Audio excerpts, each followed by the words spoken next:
Hi everyone, what's up? AB School. This is your boy Abbas. Welcome to the family. Welcome to AB React. Guys, this is where you get amazing videos, amazing things on this channel. So we are back again. We are here to check out another interesting video, another fun video, another educative video on this channel. So today we will be doing something new, something special. Today I'm going to check out a video done by Douglas Murray, and if you know you're ready to do this and also watch and get to learn, do well to hit your like button, join the family, join AB React by clicking on your subscribe button and then on notification bell so you don't miss out whenever I upload a video. We have recommendations, suggestions, guys.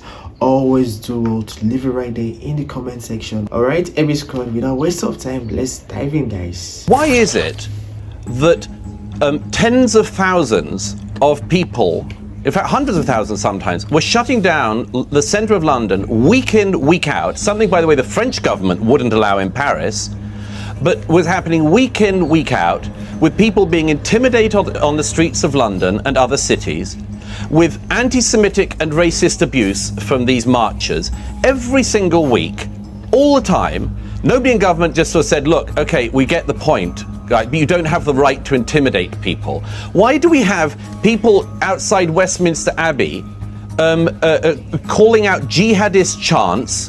Why do we have people on the streets of London who I've seen you countering on your show, calling for jihad on the streets of London? Why are we in this position that on the 11th of November, on the day that is most sacred to the British soul, where we remember our forebears who fought for our freedom, that we should have a threat of hundreds of thousands of people who hate Britain, who never ever carry a British flag, would never ever do anything that is patriotic for Britain? Why are we in this situation in Britain? I would tell you why. Again, it's because our government has lost control of the borders for years.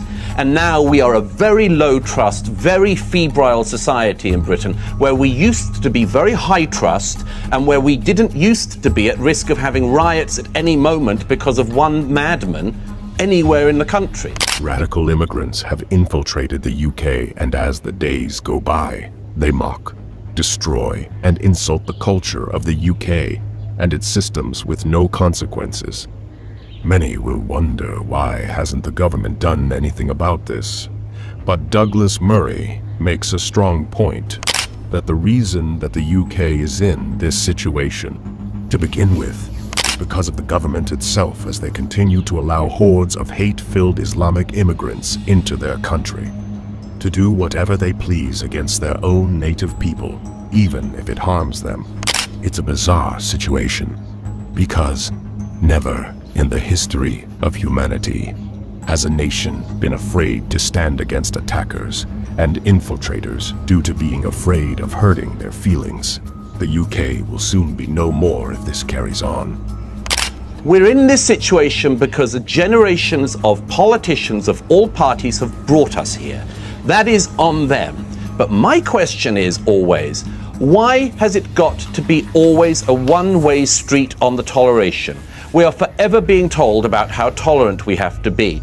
But it seems to me that the people saying that are highly intolerant of us and our traditions. The reason why the cenotaph matters is because it is a holy place in the British psyche. The reason why the statue of Churchill, which is always being attacked, is so sacred to us is because it speaks to the sacrifice of our forebears and the knowledge that we in Britain are a good country, who have been a force for good in the world, overwhelmingly. And that we have people in our country now who do not believe in that, who believe we have been a force for evil in the world, who march against our country, who threaten to despoil our holy places and our very identity. The British public should not endlessly be putting up with being insulted and defamed. And my belief is that we have the right to stand up for our traditions and a right to stand up for our holy places and our holy days.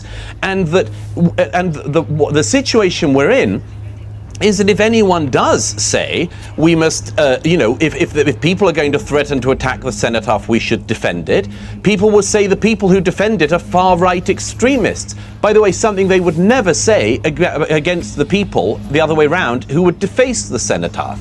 So, we have been transformed as a society into an incredible... Is it really true that the UK government have lost control of everything? Because, this is one thing Douglas have been trying to say every single time I watch his video, of how they have allowed the Islamic migrants to come into the country, to spoil their culture, to spoil their reputation, to alter so many things. Like, they keep on doing things in their own way. Like, I mean, come on. Like, if there is a way they can actually do some restriction like they do in their own scriptures, I think it would be very better, because having a lot of migrants, not just from any other country, but the Islamic migrants coming to your country, I mean, it is a disaster. Yes, it is. Like, come on, this is not how it should be. The government should know how to control and make some value restriction and points, and make sure that things are working accordingly. Febrile, low trust society. And as Nadim Sahawi said in the Times the other week, he wrote a piece where he mentioned me, and he said that Douglas Murray has said for years that what is now happening would happen. And as he said, I never did it in the spirit of glee. I did it in deep lamentation. I did it in deep lamentation because I could see what was being done to Britain and the British people, and I warned against it. And Conservative, Labour, Liberal Democrats, SNP and others all just merrily went along the way of making our society something different. I never wanted that. I don't think the British people wanted that. We never voted for that. When we were asked whether we wanted it, we said no. And they didn't listen. So we'll see what happens in the years ahead. And we'll see if Starmer and co have any idea of how to solve the problems that generations of politicians have caused in Britain.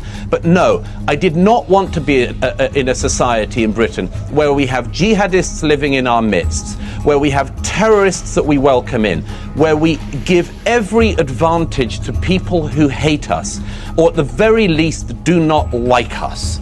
I never wanted that to be the case. I'm extremely sad that it is the case. I'd love to see it turned around.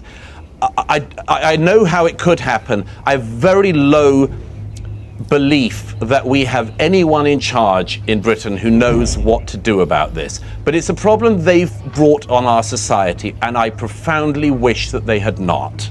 Douglas Murray has been warning the West for years about the downfall of the UK that we see today. Yet his warnings have fallen on deaf ears. And now the UK is in serious danger of losing itself forever. The immune system of the UK has failed, and they allow viruses and infections to infiltrate their country and destroy it from the inside out, starting with their culture. Christian monuments and churches are being defiled and terrorized by Muslim immigrants. England monuments suffer the same fate as these immigrants target England in order to assert radical Islamic supremacy over the UK. This is not an immigration crisis. This is a clash of cultures and ideologies. You simply can't mix oil and water together, which is what the UK has done upon allowing huge masses of Islamic immigrants into their country. The UK government has no spine to actually stand up against hate-filled immigrants and illegal immigrants. They allow their country to be terrorized as they cower away and watch their civilization crumble before the world. UK citizens are also too scared to stand up for their society, because if they do, the government will label them as far-right extremists and lock them up for standing up against the destruction of their country at the hands of hate-filled Islamic immigrants. The truth is, Islam as an ideology aims to destroy everything that doesn't agree with Islam. Islam is not capable of existing alongside other beliefs in any society where it isn't the supreme ideology. Islam spread by the sword, and today we see it happening again as immigrants take the UK by force. The only way for the UK to be saved now is if the British soul awakens and starts a revolution to save their country. Otherwise, if they don't stand up for themselves, there won't be anything to stand up for anymore very soon. Of course, Dr. Murray have said it all. I mean, he has said it all, and then they need to do things. They need to work and then see how they can resolve this issue. So, guys, at this point, I want to know your own thoughts in the comment section. What do you think? What do you have to say? If you really enjoyed this video as much as I did, do well to smash the like button. Join the amazing family. Join AB React by clicking on your subscribe button, and also don't forget to click on your notification bell so you don't miss out whenever I upload a video. If you have recommendations, suggestion, guys, always do well to leave it right there in the comment section. Alright, so you know I can't wait to see you in my next video. Until then, stay safe, stay blessed, and don't go away. Don't touch that dial, guys. Bye.